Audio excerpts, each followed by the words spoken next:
हमारा mind actually में कैसे काम करता है, इसके दो पार्ट होते हैं। एक पार्ट होता है जिसको बोलते हैं प्राइमरी ब्रेन, एक होता है सेकेंडरी ब्रेन।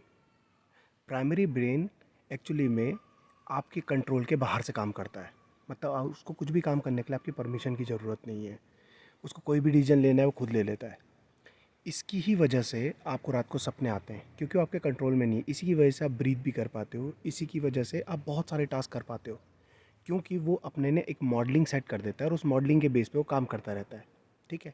तो उसी की वजह से आपका बिलीफ सिस्टम होता है और आपका पर्सपेक्टिव होता है। लेकिन हमारे ब्रेन का एक सेकंड पार्ट होता है जिसको बोलते हैं सेकेंडरी ब्रेन। सेकेंडरी ब्रेन का क्या सिस्टम है, वो एनालिटिक्स के लिए रिस्पॉन्सिबल है।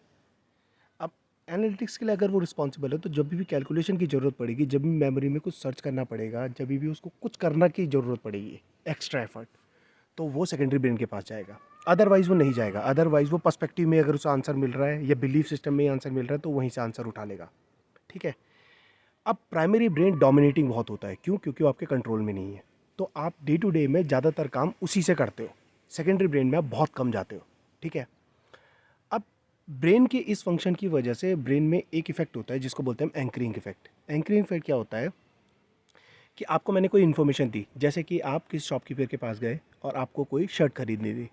तो शॉपकीपर ने अगर आपको जाते ही बोल दिया ये शर्ट 5000 की है और आपकी जेब में 1000 रुपीज़ है केवल, तो आप ना अब उससे बार्गेनिंग नहीं कर पाओगे, क्योंकि जो गैप है वो बहुत बड़ा हो गया। उसने 5000 पहले से बोल दिया। ये एक एंकर था।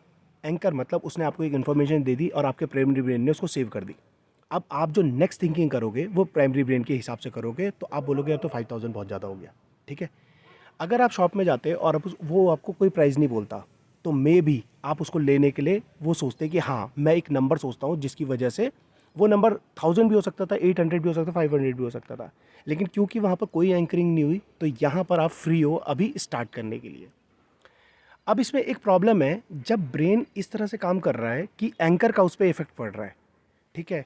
तो मान लो अगर आपने कोई फ़ोटो देखी जिसमें एक बच्चा बहुत बुरी हालत में है और कोई उसकी हेल्प करता है। ठीक है। तो आपको भी मन करता है कि किसी को हेल्प करो और आप जाके किसी की हेल्प कर देते हो। तो इससे एक बहुत बड़ा क्वेश्चन रेज होता है कि आप सच में अपनी थिंकिंग में फ्री हो या आप केवल बहुत सारे एंकर्स का एक प्रोडक्ट हो। आपको बहुत सारी इन्फॉर्मेशन दिखाई जाती है और उस इन्फॉर्मेशन के हिसाब से आपकी थिंकिंग बनी हुई है और आप उस थिंकिंग के हिसाब से सोच रहे हो और आप बोल रहे हो कि आप अपनी थॉट्स में फ्री हो।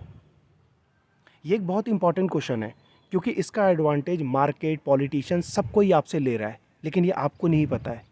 और नोइंगली और अननोइंगली आपकी थिंकिंग बायस्ड उन्होंने बना रखी है, आप बायस खुद से नहीं हो।